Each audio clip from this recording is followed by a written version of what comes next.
The rain hammered against Marcus's windshield like bullets, each drop exploding into 1,000 fragments that blurred his vision of the dark highway ahead.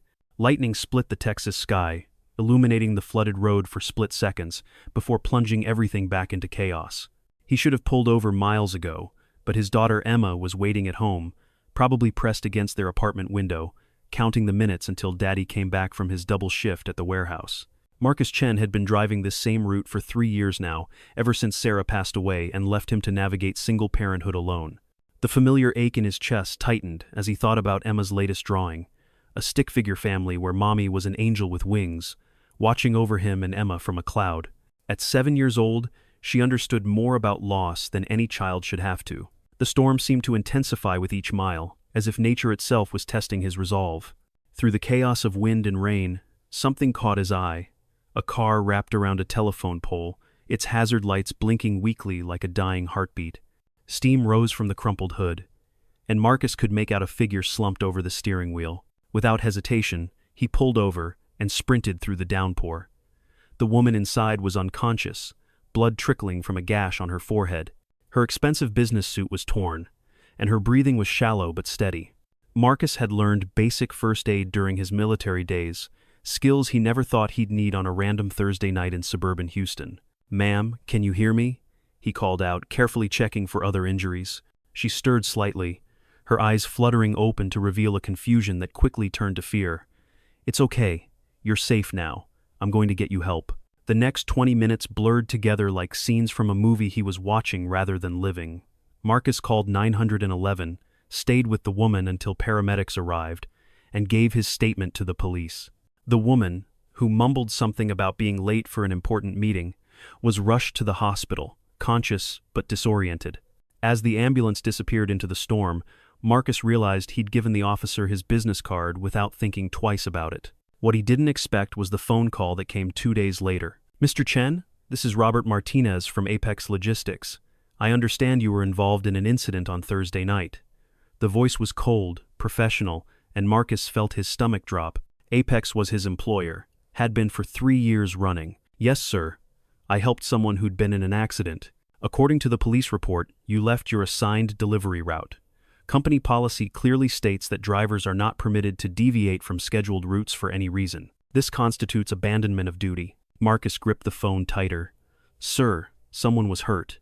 I couldn't just drive by and—" "Mr. Chen, I'm calling to inform you that your employment with Apex Logistics has been terminated, effective immediately. Please return your company vehicle and uniform by end of business today." The line went dead, and Marcus stared at his phone in disbelief.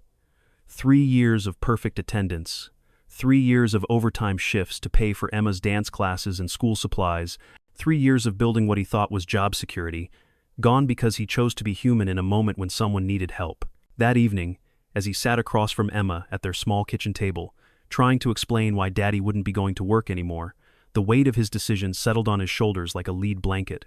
Emma's innocent questions cut deeper than any corporate termination letter ever could. "But Daddy, you always say we should help people who are hurt." "That's right, sweetheart. So you did the right thing?" Marcus looked into his daughter's eyes, Sarah's eyes, and managed a smile. "Yeah, baby, Daddy did the right thing." The next 3 weeks were the longest of Marcus's life. Job applications went unanswered, interviews led nowhere, and their savings dwindled with each passing day. He started selling furniture, then Sarah's jewelry, then finally his watch, the one she'd given him for their 5th anniversary. Emma never complained, even when dinner became peanut butter sandwiches more often than not. It was on a particularly gray Tuesday morning, as Marcus sat at his laptop submitting yet another job application, that the doorbell rang. Standing on his doorstep was a woman in her 40s, impeccably dressed, with kind eyes and a familiar face he couldn't quite place. "Mr. Chen, my name is Catherine Williams. I believe we met briefly 3 weeks ago, though I wasn't exactly at my best." Recognition dawned like sunrise. The storm, the accident, the woman with blood on her forehead. "I've been trying to track you down ever since that night," Catherine continued. "The police gave me your information, but when I called your work number, they said you no longer worked there." Her expression darkened. "When I found out why you were fired, I couldn't believe it. You saved my life, and they punished you for it." Marcus invited her in, and over coffee that tasted better than it had in weeks, Catherine shared her story. She was the regional director for a major supply chain company, heading home from a late meeting when the storm hit. She'd been driving too fast, took a curve too sharp, and lost control. "That night changed my perspective on a lot of things," she said, glancing around their modest apartment, where Emma's artwork covered the refrigerator like colorful prayers. "I've been in corporate America for 20 years, climbing ladders and hitting targets, but I'd never met someone who would risk everything just to help a stranger." What happened next felt surreal, like something from one of Emma's fairy tale books. Catherine's company, Morrison Supply Solutions, was expanding their Houston operations and needed someone to head their new logistics division. "Someone with integrity," she said.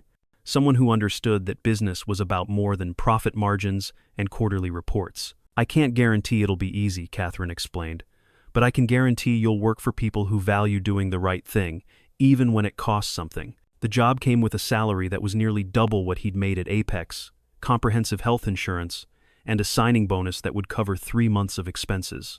But more than that, it came with something Marcus had almost forgotten existed in the corporate world: respect.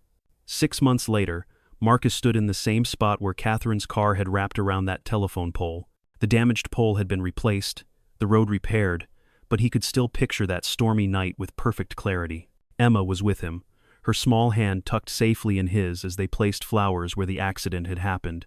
"Is this where you helped the hurt lady, Daddy?" "Yes, sweetheart." "And now she's your boss?" Marcus chuckled. "Well, she's my friend first. The boss part is just her day job." As they walked back to the car, not a company vehicle this time, but one he'd bought with his own money, Emma looked up at him with that serious expression she got when she was processing something important. "Daddy, do you think Mommy would be proud of you?" Marcus stopped walking and knelt down to meet her eyes. "You know what, Em? I think she would be. I think she'd say that sometimes doing the right thing feels like the wrong thing at first, but good things have a way of coming back around." Emma nodded sagely, as if this made perfect sense in her 7-year-old universe. "Like when you plant seeds and they don't grow right away, but then they become flowers?" "Exactly like that, baby. Exactly like that." Standing there on that quiet Texas road, watching his daughter chase fireflies in the gathering dusk, Marcus understood something profound about the nature of choices and consequences. The storm that had seemed like an ending was actually a beginning. The job he'd lost was just clearing space for something better. The woman he'd saved had saved him right back, not because she owed him anything, but because that's how the best parts of humanity work, in circles of kindness that ripple outward until they find their way home. Sometimes the storms in our lives aren't punishments, they're preparation. They strip away what doesn't serve us and reveal what truly matters. And sometimes, if we're brave enough to step into the rain when someone needs us, we discover that the very act of helping others transforms us into the people we were always meant to be.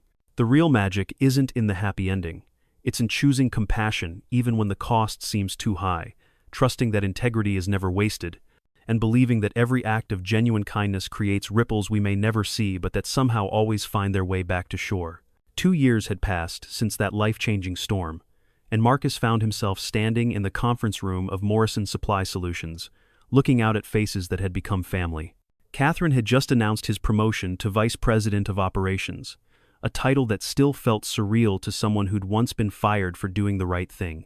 "You know," Catherine said as the meeting dispersed, "I've been thinking about that night a lot lately, not just because it brought us together professionally, but because of what it taught me about leadership." She paused, gathering her thoughts. Real leadership isn't about following protocols blindly.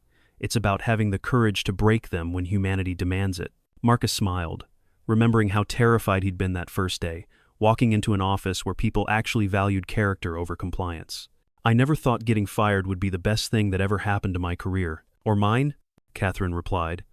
"That accident didn't just change my life, it changed how I run this company. We've implemented the Marcus Principle across all our divisions now." The Marcus Principle, as it had come to be known throughout the company, was simple. Any employee who stopped to help someone in genuine need would be commended, not penalized. It seemed like common sense. But in a corporate world often driven by rigid policies and liability concerns, it was revolutionary. Emma, now 9, had become something of a mascot around the office. She'd spend afternoons in the break room, doing homework while Marcus finished up his days.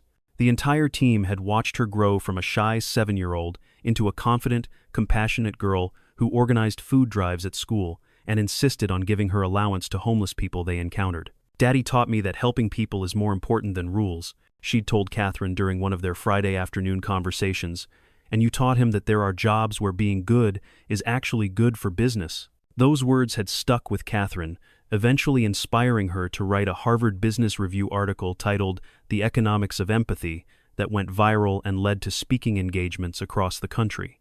She always credited Marcus and Emma as her co-authors, even though neither had written a single word. One autumn evening, as Marcus was leaving the office later than usual, he found Catherine still at her desk, staring at her computer screen with an expression he'd learned to recognize as her big idea face. "What's brewing in that brilliant mind of yours?" he asked, settling into the chair across from her desk. "I've been offered a position," she said slowly. "CEO of a Fortune 500 company. It's everything I used to think I wanted." She looked up at him with troubled eyes. "But it would mean leaving Houston. Leaving this team. Leaving the culture we've built here." Marcus felt a familiar pang of uncertainty, the same feeling he'd had the night he lost his job at Apex. "What does your gut tell you?" Catherine laughed, a sound that carried both joy and sadness. "You know what's funny? 3 years ago, I would have taken it without hesitation. Bigger title, bigger salary, bigger everything. But that storm changed my priorities in ways I'm still discovering." They sat in comfortable silence for a moment, watching the sun set over Houston's skyline through the floor-to-ceiling windows. Finally, Catherine spoke again. "I keep thinking about Emma's drawing, the one on your fridge where she drew our whole team as a family, with little hearts connecting all of us. When was the last time a Fortune 500 CEO could say their employees' children saw them as family?" The next morning, Catherine called the headhunter and politely declined the offer. Instead, she announced something that surprised everyone. Morrison Supply Solutions was expanding, and she was promoting Marcus to COO while maintaining her role as CEO. Together, they would grow the company while preserving the values that had made it special. "Some opportunities look like golden tickets," she told the assembled staff. "But the real gold is right here, in the relationships we've built and the culture we've created. Success isn't just about climbing higher.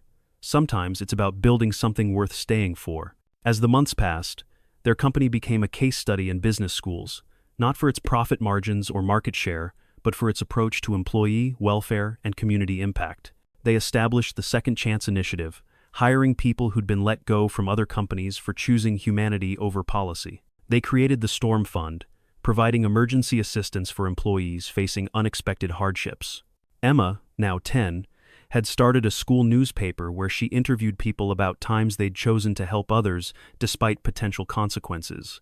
Her first article, titled "My Dad's Best Mistake," became required reading for new hires at Morrison Supply Solutions. One evening, as Marcus was tucking Emma into bed, she looked up at him with the same serious expression she'd had as a 7-year-old. "Daddy, do you think that storm was actually good luck?" Marcus considered this, thinking about all the ways that terrible night had led to beautiful outcomes. "You know what, sweetheart? I think sometimes what feels like the worst luck is actually the universe's way of moving us toward where we need to be. Like when you have to break something to fix it better? Exactly like that.